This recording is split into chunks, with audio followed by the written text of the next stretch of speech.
DSC అవినీతిపై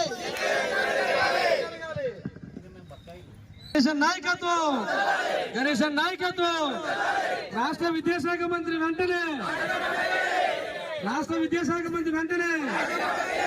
నిరుద్యోగ వృద్ధి వెంటనే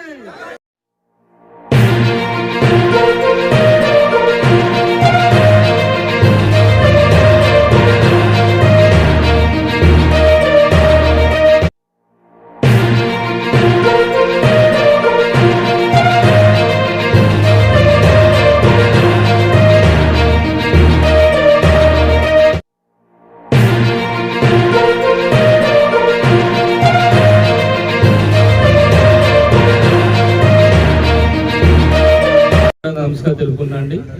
ఈరోజు వైఎస్ఆర్ కాంగ్రెస్ పార్టీ రాష్ట్ర అధ్యక్షులు వైఎస్ జగన్మోహన్ రెడ్డి ఆదేశాల మేరకు కూడా రాష్ట్ర వ్యాప్తంగా నిన్నటి నుంచి కూడా రిలే నిరాదర్శనం చేపట్టడం జరుగుతుంది. అందులో భాగంగానే నర్సీపట్నం నియోజకవర్గంలో నిన్న నాతరంలో చేశాం.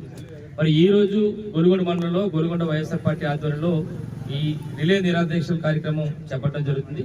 మరి దీనికి ముఖ్య అతిథిగా ఈ శిబిరానికి ముఖ్య అతిథిగా నర్సీపట్నం నియోజకవర్గ పరిశీలకులు మాజీ పార్లమెంట్ సభ్యులైన డాక్టర్ సత్యవతి మేడం గారు కూడా రావడం జరిగింది. వారికి నర్సీపట్నం నియోజకవర్గ వైఎస్ఆర్ పార్టీ తరఫున వారికి ప్రత్యేక ధన్యవాదాలు తెలుపుకుంటూ మరి ముఖ్యంగా చెప్పాలంటే మా డిమాండ్ ఒకే ఒక డిమాండ్ చెప్తాం. ఏంటంటే ఏదైతే కేంద్రంలో నీట్ పేపర్ లీక్ విషయంలో బాధ్యత వహిస్తూ ఏ విధంగా కేంద్ర విద్యాశాఖ మంత్రిగా రాజీనామా చేశారో అదే విధంగా ఇక్కడ రాష్ట్రంలో కూడా డిఎస్సి అవకతవకలు జరిగినాయి కనుక ఇక్కడ రాష్ట్ర విద్యాశాఖ మంత్రి నారా లోకేష్ కూడా రాజీనామా చేయాలని చెప్పి డిమాండ్ చేస్తున్నాం. ఎందుకంటే ఈ రోజు ఏదైతే ఈ కూటమి ప్రభుత్వం ఉందో తెలుగుదేశం ప్రభుత్వం ఉందో భాగస్వామ్యంలో ఉంది, ఎన్డీఏ భాగస్వామ్యం ఉంది. మరి ఏదైతే కేంద్రంలో చేశారో అదే ఫార్ములా ఇక్కడ కూడా వర్తించాలి కదా. అందుకనే మేము ఇక్కడ నారా లోకేష్ గారిని విద్యాశాఖ మంత్రిగా బాధ్యత వహిస్తూ రాజీనామా చేయాలని డిమాండ్ చేస్తున్నాం. దాంతోపాటు ఈ డిఎస్సి అవకతవకలపై సిబిఐ విచారణ చేయాలని చెప్పి డిమాండ్ చేస్తున్నాం. మూడోది 10,000 కోట్ల రూపాయలు 2 సంవత్సరాల నుంచి కూడా ఫీజు రిమెంట్స్ బకాయిలు ఉన్నాయి, అవన్నీ కూడా వెంటనే చెల్లించాలని చెప్పి డిమాండ్ చేస్తున్నాం. ముఖ్యంగా ఏదైతే ఎన్నికల ముందు నిరుద్యోగ వృత్తి ప్రతి నిరుద్యోగం కూడా 3,000 రూపాయలు ఇస్తున్నారో సుమారుగా ఇప్పటికి మరి 26 నెలలు అయింది కనుక ప్రతి నిరుద్యోగం కూడా 78,000 రూపాయలు చెల్లించాలని చెప్పి ఈ సందర్భంగా డిమాండ్ చేస్తూ రేపు కూడా మాగరపల్లిలో ఈ కార్యక్రమం చేస్తూ సోమవారం నాడు నర్సీపట్నంలో ర్యాలీ కార్యక్రమం చేస్తామని ఈ సందర్భంగా మీ అందరూ కూడా తెలియపరుస్తూ మరి ఇప్పుడు పెద్దలు మా నర్సీపట్నం నియోజకవర్గ పరిశీలకులు మరి మాజీ పార్లమెంట్ సభ్యులైన పెద్దలు మరి డాక్టర్ సత్యవతి గారిని మాట్లాడుతుందిగా మీ ద్వారా కోరుతున్నాం. రాష్ట్ర వ్యాప్తంగా 2వ రోజుకు చేరిన రిలే నిరాహార దీక్షలు మరి మనందరి ప్రియతమ నాయకుడు, మాకెంతో అత్యంత ఆత్మీయుడైన సోదరుడు, మాజీ శాసనసభ్యులు, ప్రస్తుత నర్సీపట్నం నియోజకవర్గ సమన్వయకర్త అయినటువంటి పెట్ల ఉమాశంకర్ గణేష్ గారి నాయకత్వంలో ఈరోజు గొలుగొండ మండల నాయకులందరూ కూడా ఇక్కడ చేరి ఏదైతే ఒక నిరంకుశ పాలన, ఒక అవినీతి పరిపాలన ఈ రాష్ట్రంలో ఈరోజు జరుగుతూ ఉంది. మరి విద్యార్థుల భవిష్యత్తుని దృష్టిలో పెట్టుకుని యూత్ అంతా కూడా ఈరోజు రాష్ట్ర వ్యాప్తంగా ఏదైతే గతంలో డిఎస్సిలో అక్రమాలు జరిగాయో దానికి బాధ్యత వహిస్తూ మరి విద్యాశాఖ మంత్రి లోకేష్ గారు రాజీనామా చేయాలని ఒక ఎజెండాగా, ఎందుకంటే గతంలో మనం చూసాము, ప్రపంచం అంతా మన భారతదేశం వైపు చూసింది. ఎందుకంటే ఒక యువకుడు అసలు ఎటువంటి రాజకీయ నేపథ్యం కూడా లేకుండా కేవలం నీట్ ఎగ్జామ్స్ అందులో పేపర్ లీక్ అన్న ఒక అంశాన్ని తీసుకొని ఇదే రకంగా చేస్తే జరగదని గ్యారంటీ ఏంటి? ప్రభుత్వం దీనికి బాధ్యత వహిస్తుందా? కేంద్ర విద్యాశాఖ మంత్రి దీనికి ఏ విధంగా బాధ్యత తీసుకుంటారు?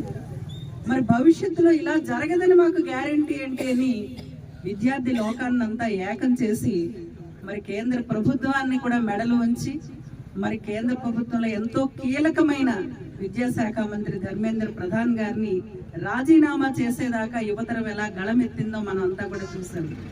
మరి అంతకంటే కూడా ఆశ్చర్యకరంగా మనకి ఏదైతే మరి విద్యార్థుల భవిష్యత్తుని తీర్చిదిద్దే ఉపాధ్యాయుల నియామకంలో మరి ఫస్ట్ ర్యాంక్ వచ్చిన వ్యక్తి నేపథ్యం మనందరం కూడా చూసాం. మరి ఆఫీస్లో పనిచేస్తున్న ఆయన అప్లై చేయటం ఏంటి? కొన్ని ఫస్ట్ ర్యాంక్ వస్తే జాబ్లో జాయిన్ అవ్వాలి కదా, జాయిన్ అవ్వకుండా ఇంటర్వ్యూకి వెళ్ళకపోవటం ఏంటి? మరి అదే రకంగా స్పోర్ట్స్ కోటా మరి మెడల్స్ వచ్చిన వాళ్ళందరూ కూడా వాళ్ళకి ఉద్యోగాలు రాలేదు, కనీసం పేర్లు కూడా తెలియని స్పోర్ట్స్ జాబితా నుంచి వాళ్ళకి ఉద్యోగాలు రావటం. ఇట్లా భవిష్యత్తులో మరి ఉద్యోగాల పరిస్థితి ఏంటి? ఇప్పటికే కనీసం ఒక 3000 ఉద్యోగాలు కూడా ఇవ్వలేదు. గతంలో మనం చూసాము మన ప్రభుత్వం, మాజీ ముఖ్యమంత్రి వర్యులు, మనందరి ప్రీతమ నాయకులు జగన్మోహన్ రెడ్డి గారి ఆధ్వర్యంలో ప్రభుత్వం వచ్చిన 4 నెలల్లోనే అత్యంత పారదర్శకంగా సచివాలయ ఉద్యోగులు, సచివాలయం అంటే అప్పుడు నిజంగా మాకు కూడా తెలియదు, 1,20,000 మంది అన్ని departments, engineering assistants, agriculture assistants, health departments, police వ్యవస్థలు అందరినీ కూడా చాలా చక్కటి పారదర్శకంగా ఎవ్వరు వేలెత్తి చూపలేదు, ఒక్క కామెంట్ కూడా రాలేదు. చక్కగా అందరూ కూడా అన్ని లక్షల ఉద్యోగాలను అంత చక్కగా మన ప్రభుత్వం నిర్వహిస్తే కనీసం ఒక 3,000 ఉద్యోగాలను కూడా ఇంత అవినీతిమయంగా మరి జరిపించారనే దానికి ఈ రోజు రాష్ట్రం అంతా కూడా వైఎస్ఆర్సీపీ ఆధ్వర్యంలో మరి ప్రతి చోట కూడా స్వచ్ఛందంగా తరలి వచ్చి అందరూ కూడా ఈ నిరాహార దీక్షలో కూర్చోవడం మనం చూస్తా ఉన్నాము. ఈ నిరాహార దీక్ష ఇంతటితో ఆగదు, ఎందుకంటే ఇది కేవలం ఒక ఉద్యోగం కోసం మాత్రమే కాదు. మరి సకల శాఖ మంత్రిగా మరి ఈ రోజు లోకేష్ గారు చూస్తున్నారు, మరి డిఎస్సి కాదు, మరి మిగతా ఉద్యోగాలు ఏవి? అప్పుడే 2 సంవత్సరాలు పూర్తయి 3వ సంవత్సరం వచ్చింది. నిరుద్యోగ భృతి అన్నారు, 3,000 రూపాయలు అన్నారు. గతంలో 2014-19లో కూడా 2,000 అన్నారు, అప్పుడు కూడా ₹1 కూడా ఇవ్వలేదు. మరి ప్రభుత్వం మారిపోయింది. మరి ఇదే మళ్ళీ కూడా మరి ఈ ప్రభుత్వం గద్దె దిగుతుందని ఇప్పటికే అందరూ చెప్తా ఉన్నారు. ఎందుకంటే ఎవరికి మహిళలకి మనం సంవత్సరానికి మరి 18,750 రూపాయలు అత్యంత పారదర్శకంగా, ఎందుకంటే పార్టీ కూడా చూడలేదు, కులం, మతం, పార్టీ, ప్రాంతం చూడకుండా ప్రతి ఒక్కరికి కూడా డైరెక్ట్ బెనిఫిట్ ట్రాన్స్ఫర్ ద్వారా మహిళలందరికీ ఇచ్చాము. దానికి కొలమానం దక్షిణ భారతదేశంలో మహారాష్ట్ర లాంటి డెవలప్డ్ స్టేట్ కూడా జిఎస్టి చెల్లింపుల్లో ఆంధ్ర రాష్ట్రం ప్రథమ స్థానంలో నిలిచింది. మరి లాస్ట్ మంత్ మనం చూసాము జిఎస్టి చెల్లింపుల్లో అట్టడుగు స్థానానికి పడిపోయింది. ఎందుకంటే ప్రజల్లో మరి ఆ కొనుగోలు శక్తి తగ్గిపోయింది.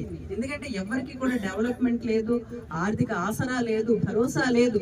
రైతన్నలకు 20,000 ఇస్తానన్నారు, మీ అందరికీ కూడా తెలుసు, ఇచ్చారా? 20,000 లేదు. నిరుద్యోగ భృతి లేదు. మరి అక్క చెల్లెమ్మలకి అంటే 18 ఏళ్ళు పైబడిన వాళ్ళకి నెలకి 1,500 ఇస్తా అన్నారు, అదేమైంది? అప్పులు మాత్రం చిట్టా చాలా పెరుగుతుంది. కరోనా లాంటి కష్టకాలం వచ్చిన 2 సంవత్సరాలు ప్రజల ప్రాణం కోసం అత్యధికంగా ఖర్చు పెట్టిన ఏకైక ప్రభుత్వం మన రాష్ట్ర ప్రభుత్వం.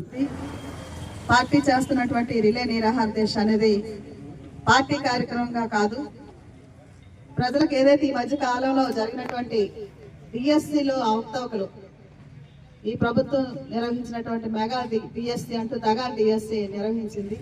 ఆ డిఎస్సిలోని కూడా చాలా మంది నిరుద్యోగులు, డిఎస్సి బిఎడ్ చేసిన వాళ్ళందరూ కూడా డిఎస్సిలో ఎగ్జామ్ రాసిన వాళ్ళు చాలా మంది సఫర్ అయినటువంటి పరిస్థితి. దాంట్లో జరిగినటువంటి అవకతవకలు చూసాం మనం. స్పోర్ట్స్ కోటాలోనని చెప్పి మరి ఏ రకంగా అసలు స్పోర్ట్స్లో లేని వాళ్ళని కూడా తీసుకొచ్చి నియామక పత్రాలు అందించినటువంటి పరిస్థితి చూసాం. ఈరోజు ఒకటే మేము డిమాండ్ చేస్తా ఉన్నాం, ఏదైతే యువతకు మీరు ఇచ్చినటువంటి మేనిఫెస్టోలో మీరు ఇచ్చిన కూటమి ప్రభుత్వం ఇచ్చినటువంటి హామీలు ఏవైతే ఉన్నాయో అవి నెరవేర్చమని మేము డిమాండ్ చేస్తా ఉన్నాం. దాంట్లో భాగంగానే ముఖ్యంగా ఈ రాష్ట్రంలో ఉన్నటువంటి యువతకి ఏదైతే మీరు ఆ రోజున మోసం చేశారో, యువతకి మరి జాబ్ క్యాలెండర్ ఇస్తామని చెప్పి ప్రతి సంవత్సరం జాబ్ క్యాలెండర్ ఇచ్చి వాళ్ళకి ఉద్యోగ అవకాశాలు ఇస్తామని చెప్పారు. ఈరోజు క్యాలెండర్లో డేట్లు మారుతున్నాయి తప్పించి 2.5 సంవత్సరాల కాలం అయింది మీ ప్రభుత్వం అధికారంలోకి వచ్చి. కానీ ఈ రోజుకి కూడా సరైనటువంటి ఒక నోటిఫికేషన్ లేదు, ఒక ఎటువంటి ఉద్యోగ అవకాశాలు ఇవ్వలేదు. ఉద్యోగాలు లేని వాళ్ళందరికీ కూడా చదువుకున్న యువతకి నిరుద్యోగ భృతి నెలకు 3,000 ఇస్తామని చెప్పారు. 2.5 సంవత్సరాల కాలం అయింది, ఎక్కడ నిరుద్యోగ భృతి? సంవత్సరానికి 36,000 రూపాయలు మన యూత్ అందరికీ కూడా అందాల్సినటువంటి అవసరం ఉంది కదా చదువుకున్న నిరుద్యోగ యువతకి. మరి దాని గురించి ఎందుకు ఒక్కరు కూడా మాట్లాడడం లేదని చెప్పి సందర్భంగా మేము డిమాండ్ చేస్తా ఉన్నాం. అదేవిధంగా ఈ రోజున మీరు వల్ల నష్టపోయినటువంటి ఆ డిఎస్సిలో ఎంతోమంది నష్టపోయినటువంటి వాళ్ళు ఉన్నారు, యువత ఉన్నారు, వాళ్ళకి మీరు క్షమాపణ చెప్తూ ఏదైతే మీరు ఇచ్చినటువంటి ఆ డిఎస్సిని సిబిఐ ఎంక్వైరీ ద్వారా మరి ఎంక్వైరీ చేయాలని చెప్పేసి సందర్భంగా డిమాండ్ చేస్తా ఉన్నాం. అంతేకాకుండా మరి ఏదైతే ఇప్పుడే సోదర పెద్దలు మన మాజీ శాసనసభ్యులు గారు చెప్పినట్టు మీ కూటమి ప్రభుత్వంలో ఉన్నటువంటి నేషనల్ పార్టీ ఏదైతే కేంద్రంలో ఉన్నటువంటి ఎడ్యుకేషన్ మినిస్టర్ వీటిలో జరిగినటువంటి అవినీతి వల్ల అక్రమాల వల్ల అక్కడ ఏదైతే మీరు రాజీనామా చేయించారో అక్కడ సెంట్రల్ మినిస్టర్ తోటి, అలాగే ఇక్కడ కూడా మరి ఈ డిఎస్సిలోని ఇంత అవకతవకలు జరిగింది కాబట్టి ఇక్కడ ఉన్నటువంటి ఎడ్యుకేషన్ మినిస్టర్ గారు కూడా బాధ్యత ఉంది కదా. ఈ రాష్ట్రంలో ఉన్న యువత కూడా ఎంతో సఫర్ అయ్యారు కదా. ఇక్కడ చేసినటువంటి అవకతవకల మీద మరి ఇక్కడ ఉన్నటువంటి ఎడ్యుకేషన్ మినిస్టర్ గారు కూడా రాజీనామా చేయాలని చెప్పేసి మా తాలూకా డిమాండ్. ఈరోజు మీరు ప్రజలకు ఇచ్చినటువంటి హామీలు ఒక్కటి కూడా నెరవేర్చకుండా ఒకవైపున మహిళలకు మోసం చేస్తా ఉన్నారు. వాళ్ళకి ఏదైతే మీరు ఆడబిడ్డ అన్నారో అది ఇవ్వలేదు. ఈరోజు 50 సంవత్సరాలుగా పెన్షన్ అన్నారు, అది లేదు. ఈరోజు రైతు భరోసా అన్నారు, రైతులు పూర్తిగా ఇచ్చినటువంటి పరిస్థితి లేదు. ఈరోజు ఆ రోజున జగన్మోహన్ రెడ్డి గారు ముఖ్యంగా హెల్త్ అండ్ ఎడ్యుకేషన్ మీద ఎక్కువ దృష్టి పెట్టారు. ఈ సొసైటీ ఒకటి బాగుపడాలన్నా మరియు ప్రజల్లో ఒక అవేర్నెస్ రావాలన్నా, అలాగే ఒక కుటుంబాలు బాగుపడాలన్నా ఆ రెండు చాలా అవసరం. దాని మీద ఎక్కువ దృష్టి పెట్టి మరి ఎడ్యుకేషన్ మీద ఎక్కువ దృష్టి పెట్టి ఒక ఇంగ్లీష్ మీడియం స్కూల్ పెట్టనివ్వండి, ఇంగ్లీష్ మీడియంని ప్రవేశపెట్టనివ్వండి.